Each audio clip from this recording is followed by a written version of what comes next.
l'adversité, quel que soit le malentendu, quels que soient les différends, souvent, on se moque de celui qui reste, lui, dans son idée. On dit non, toi aussi. Il y a 30 personnes, toi tu es le seul à dire que tu vas faire comme ça. Mais et pourtant, Copernic avait dit que la terre là tourne. Il a dit la terre tourne. Tout le monde a dit c'est faux. La terre se change du début jusqu'à la fin. Alors personne ne va me changer le ministère. Personne. Moi je ne change pas. Je suis chante, je reste chante. Je suis intercesseur, je reste intercesseur. Je suis pasteur, je reste pasteur. Je suis membre de la sécurité, je reste membre de la sécurité. Nous sommes incapables de garder jusqu'à la fin. Et c'est pour cela que nous n'évoluons pas. C'est pour cela que nous ne gagnons pas. Alléluia. Psaume 60. Même devant mon ennemi. Pourquoi nous arrivons, nous chrétiens, à nous défendre lorsque tu es dans le sommeil? Comment tu arrives à te défendre lorsque tu dors? Tu es endormi. Mais il y a l'Esprit Saint qui est en toi, qui fait en sorte que quand l'ennemi vient, il veut taper, il veut t'ôter la vie, mais il ne peut pas. Il ne peut changer l'atmosphère de ton pays. Tu ne vois pas. Le succès de Dieu est en train de s'abattre dans la banque de ta maison. Tu ne vois pas. Mais à quel moment tu verras, Seigneur Jésus? Le jour où Dieu vient te délivrer, est-ce que tu es même au courant? Il n'a même pas bipé. Il n'a même pas dit quelque chose. Le jour où Dieu vient faire son travail, il n'a pas le temps de te dire, de te demander. Il fait seulement. Il dit, ouvre seulement ta bouche et je la remplirai. Je ne connaissais pas encore le Seigneur. Et je faisais à chaque fois que Dieu qui viendra te dire que en toi brûle tel feu. Dieu peut même utiliser le serpent pour te poursuivre alors que c'est une corde. Parce qu'il voit le danger qui est devant. Alléluia. Mais ayons simplement le bon zèle. Le zèle de Dieu. Le zèle de son service. Quand Dieu veut que tu sois à son service, il va même déployer tes ennemis pour te faire du bien. On lit ça, on écoute ça, on récite ça. On a même la pensée quand tu vas demander à quelqu'un. Mais dans ton cœur, tu ne crois pas. Pourquoi tu ne crois pas? Le zèle. Alléluia. Il y a des gens à cause de son témoignage qui sont venus à l'église, qui ont cru au Seigneur.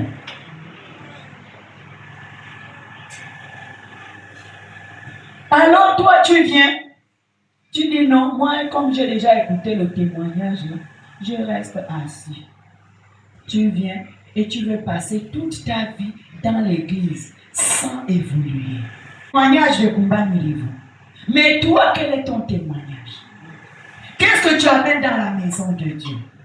Mais si ce témoignage t'a touché, ça veut dire que Dieu avait déjà quelque chose à faire auprès de lui. Tu vas auprès de cet homme pour aller travailler dans sa maison parce que j'ai mis en toi tel zèle que Kumba Milivo n'a pas. C'est à cause de ça que nous sommes tous ici. En l'église, il y a plusieurs ministères. Mais est-ce que lui peut avoir tous les ministères? Mais tu n'es pas venu ici par hasard. Et le zèle et non la paresse. Alléluia. Exemple. À être frappé. Il a porté sa croix. On l'a amené, on l'a même crucifié. Mais combien de fois toi, qui est au milieu d'une famille, où il y a la chair et le sang, où il y a les affections, où dans ta famille, on a dit là-bas, toutes les filles qui sont là-bas, doivent seulement se marier, ne doivent pas travailler. Dès que tu vas en mariage, tu ne travailles plus. Alléluia. Là où, dans ta famille, ils ne doivent jamais avoir des femmes. Ça veut dire que la femme, les gens qui auront le manque de sang, l'ennemi va toujours venir. On peut voir un enfant bien, deux enfants bien. On prend un troisième. On prend le quatrième, un peu bien. Le cinquième, on récupère. On dit, mettez la maladie là. Alléluia. Il y a des familles comme ça. La drépanocytose ne sort pas de cette famille. Tout simplement parce que on n'arrive pas à rester dans nos ailes, dans la chaleur céleste. Dès qu'il y a le feu de Dieu, dès qu'il y a la puissance de Dieu, il n'y a pas une maladie qui va résister. Tu vas rester là sans rien. J'ai ma grande soeur qui a vécu 30 ans sans qu'on ne sache qu'elle est SS de son nom. Donc l'esprit là ne pouvait pas venir entrer. Et l'enfant était là bien portant, jusqu'à 30 ans. C'est à 30 ans qu'on dit qu'elle est SS. Tu commences maintenant à avoir les difficultés. Où est parti ton zèle? Dès que tu es sous la présence de Dieu, tu es capable de surmonter des choses où les gens vont toujours dire on ne savait pas qu'il était capable de faire ça. Mais dès que tu sors de ce milieu, tu deviens une autre personne. Mais pourquoi il est devenu? Au décès de ton propre parent. Là-bas, tu vas faire 2-3 minutes. Non, je suis venu juste faire l'acte de présence parce que demain, je dois aller à l'église. Mauvaise raison. Mauvaise raison. Nous prenons tout, nous mettons l'église. Quand l'église a besoin de toi, tu n'es pas à l'église. Quand ton père et ta mère ont besoin de lui, tu le déploies pour qui? La rue n'a pas de père ni de mère. Alléluia. De la même façon que nous sommes forts dans les choses de Dieu, que nous soyons aussi forts dans nos familles. Alléluia. Amen. Tu ne vas pas abandonner tes enfants parce que tu as envie de faire une passion pour quelque chose que tu ne vois pas. Moi, je veux me marier, alors même si mon enfant est malade, Seigneur, occupe-toi de cet enfant. Je ne peux pas payer un médicament pendant que moi, je suis en train de cotiser pour mon mariage. Non, Seigneur Jésus, occupe-toi de l'enfant. Est-ce que Dieu a dit que tu ne dois pas t'occuper de sa santé? C'est pour cela qu'il y en a qui condamnent ceux de l'autre côté qui disent qu'il ne faut pas ajouter le sang. Mais Jésus, lui, il a dit quoi? Prenez ceci, c'est mon sang. Ça veut dire que le jour où l'un a besoin du sang de l'autre, tu dois donner parce que Dieu ne va pas accepter que tu meurs parce que tu as donné ton sang. Mais nous voulons faire ce qui nous engage, ce qui nous importe. Moi, je vais au travail. Au décès de ton propre parent. Là-bas, tu vas faire 2-3 minutes. Non, je suis venu juste faire l'acte de présence parce que demain, je dois aller à l'église. Mauvaise raison. Mauvaise raison. Nous prenons tout, nous mettons l'église. Quand l'église a besoin de toi, tu n'es pas à l'église. Quand ton père et ta mère ont besoin de lui, tu le déploies pour qui? La rue n'a pas de père ni de mère. Alléluia. De la même façon que nous sommes forts dans les choses de Dieu, que nous soyons aussi forts dans nos familles. Alléluia. Tu ne vas pas abandonner tes enfants parce que tu as envie de faire une passion pour quelque chose que tu ne vois pas. Moi, je veux me marier, alors même si mon enfant est malade, Seigneur, occupe-toi de cet enfant. Je ne peux pas payer un médicament pendant que moi, je suis en train de cotiser pour mon mariage. Non, Seigneur Jésus, occupe-toi de l'enfant. Est-ce que Dieu a dit que tu ne dois pas t'occuper de sa santé? C'est pour cela qu'il y en a qui condamnent ceux de l'autre côté qui disent qu'il ne faut pas ajouter le sang. Mais Jésus, lui, il a dit quoi? Prenez ceci, c'est mon sang. Ça veut dire que le jour où l'un a besoin du sang de l'autre, tu dois donner parce que Dieu ne va pas accepter que tu meurs parce que tu as donné ton sang. Mais nous voulons faire ce qui nous engage, ce qui nous importe. Moi, je vais au travail à 5 mois, 6 mois. Je suis déconnecté de la parole de Dieu. Et dès que tu es déconnecté, tu ne peux plus revenir parce que le zèle là pour le reprendre, c'est difficile. C'est pour cela que les hommes de Dieu nous demandent de rester fervents. N'ayez pas la paresse. Ça veut dire que même si tu es allé au travail, ça t'a pris du temps. Mais prends un c'est vrai que je n'ai pas pu aller à l'église. Mais pendant cette période-là, les autres sont dans l'église. Alors moi, je me connecte et je prie. Si c'est la réunion de prière, tu es seul. Les 2 minutes qu'on quitte. Gloire. Alléluia. Amen. Hébreux 6, verset 11. Montre le même zèle Montre le même zèle pour conserver jusqu'à la fin une pleine espérance. pour conserver jusqu'à la fin une pleine espérance. Ça veut dire que c'est quand tu iras jusqu'à la fin. La fin, c'est quoi? C'est quand Dieu t'a déjà appelé, tu es étalé. Les gens sont en train de dire, oh mon Dieu, pourquoi la femme là est partie? Pourquoi Ézéchias va mourir? Pourquoi Ézéchias va mourir? Mais s'il meurt, nous faisons comment? Alléluia!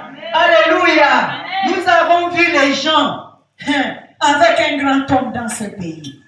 Soyez toujours heureux, n'est-ce pas? Priez sans cesse. Donc demandez toujours.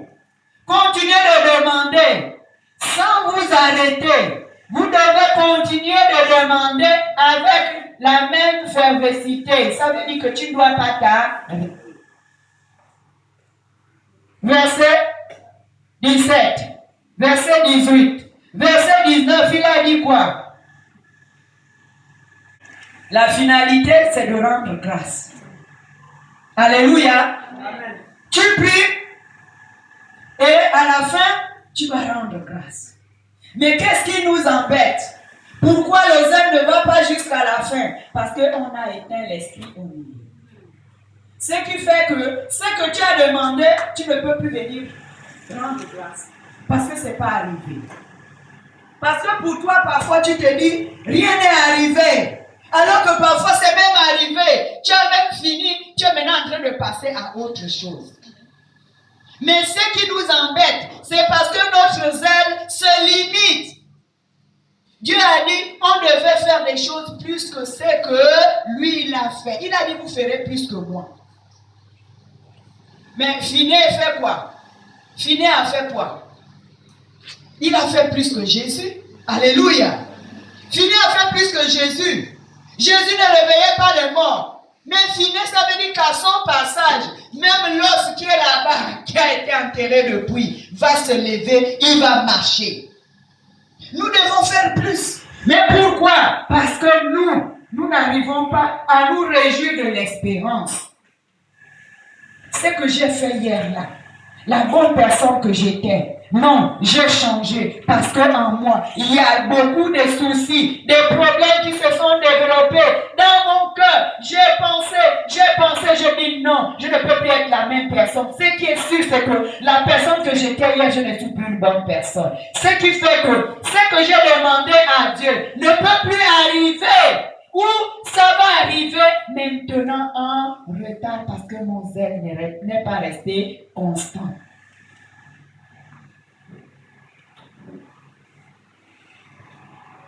Persévérer. Vous voyez, obéir, il rassemble un homme et une femme pour un besoin. Il rassemble un enfant avec son père pour un besoin. Il rassemble un chef avec son subalterne pour un besoin. Alléluia. Quand Dieu te prend de te voir et toi tu as besoin de vivre une autre circonstance. Alléluia. Quand tu arrives à l'hôpital, tu as besoin de faire vivre la pharmacie. Tu as besoin de faire vivre l'hôpital. En fait, nous ne devons pas souffrir si nous étions à la vie. Alléluia. Mais nous voyons toutes choses mauvaises. Quelqu'un peut te prendre pour te dire, bon, tu es affecté. À ma Congogno, vous savez qu'en ce moment, il y a un collège, il y a un complexe qui est en train de s'ouvrir là. Tu as la doigt d'abord, aller commencer là-bas. Tous ceux qui ont commencé dans la forêt ne sont pas restés des villageois ou des forestiers. Quand ils sont sortis, ils ont été d'autres personnes. Il y a des gens qui pensent que non, c'est forcément, non, Dieu là, il n'est pas bien. Mais Dieu connaît ce qui est bien pour toi. Amen. Alléluia. Alors, exerçons l'hospitalité sans manque aux enfants de Béthanie et d'Ève. Je peux avoir tous mes problèmes, mais dans mon cœur, il ne faudrait pas que j'oublie que j'ai mon frère, j'ai ma soeur. Il ne faudrait pas que j'oublie ceux qui sont de mon sang. Parce qu'il y a beaucoup qui disent ça, non, moi je suis déjà dans le Seigneur. Mes seuls parents sont des enfants de l'église. Mais c'est là, il y a eu des gens qui sont partis. Toi, tu es aujourd'hui ici. Ça veut dire que Dieu n'oublie personne. Le thème de ce matin, servir le Seigneur avec zèle. La définition du zèle désigne une ardeur passionnée, un engagement total et une ferveur ardente. Moitié. Et on a dit qu'à la fin, tu auras une ferveur ardente. Donc tu vas être comme le feu. Quand il brûle là, quand la flamme monte, la flamme reste jusqu'à la fin en train de consumer. Et il y a le zèle amer. Alléluia. Et les hommes vont voir que c'est une folie. Tout le monde a un zèle dans quelque chose. Tous autant que nous sommes, même un enfant, c'est depuis l'enfance qu'on dit non, cet enfant-là, il a le zèle de bien faire les choses. Celui-là, il a le zèle de bien parler. Depuis l'enfance, on sait déjà que la canne à sucre là, si c'est sucré depuis le bas, ça veut dire ça va continuer à être sucré. Si en bas c'est pas sucré, ça veut dire que la canne là ne sera pas sucrée. Ton zèle. Où est ton zèle?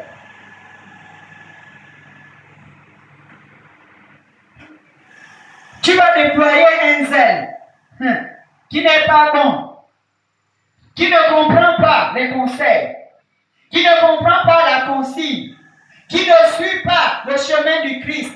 Lui qu'on a dit que c'est toi que j'ai choisi, va vers mon peuple, je t'ai choisi dans ta famille pour que ce soit toi qui conduise les autres à comprendre certaines raisons. Mais il t'a envoyé pour déployer quel genre de fait? Il y avait une brebis ici. Il venait souvent s'asseoir sur cette chaise. Mais jusqu'à ce qu'il est parti d'ici, il n'a jamais élevé la voix vers l'Éternel. Pourquoi? Parce qu'il est resté le même du début jusqu'à son départ. Pendant que toi tu es en train de planter, il faut d'abord que la plante meure. C'est parce que nous refusons de mourir que notre zèle aussi ne peut pas prendre de l'ampleur. Si tu acceptes de mourir comme une plante, lorsque tu prends simplement le maïs, quand tu l'enterres, il fait combien de jours avant de remonter? La personne viendra toujours chercher. Mais pourtant j'ai planté ici. Mais un jour, lorsque maintenant le maïs va commencer à pousser, quand il va commencer à pousser, celui qui a planté commence à se réjouir. C'est de la même façon que Jésus-Christ de Nazareth, notre Père, voit souvent la gloire dans son cœur. Quand il voit qu'il a planté, tu es en train de pousser. Mais si tu pousses, ça veut dire que tu as un zèle. Qu'est-ce que tu vas apporter comme bagage? Il doit déjà arranger sa maison pour que il laisse, parce que maintenant il doit mourir. Ézéchias, dès qu'on lui a donné la nouvelle, il n'a pas d'abord raisonné. Il a seulement tourné son visage contre le mur. Il n'a pas d'abord regardé. Il n'a pas d'abord dit tout ce qu'il fallait dire. Parce que nous aimons raisonner. Mais il a simplement tourné le dos vers le mur. Pour dire, mon Dieu, souviens-toi que je t'ai servi avec sincérité. Et l'Éternel a dit que tu ne vas plus mourir. armées est puissant. L'Éternel des armées, peut-être qu'il avait déjà même dit sur toi que non, ce qui est sûr, c'est que tu ne vas plus te marier. Mais quand toi tu as regardé simplement le mur et dire à Dieu, Seigneur, souviens-toi que j'ai marché dans cette église avec intégrité et sincérité de cœur. Seigneur, avec fidélité. Mais comment tu vas dire que je ne me marie pas? Mais dès que tu vas seulement faire couler des abondantes larmes, Dieu va se souvenir. Alléluia. Amen. Souvent, nous pensons que Dieu ne voit pas. Tout ce que tu fais, Dieu depuis le départ, est toujours là. Ça brûle, ça monte. Mais l'Éternel ne peut rien. Dans une autre version ici, il a dit quoi?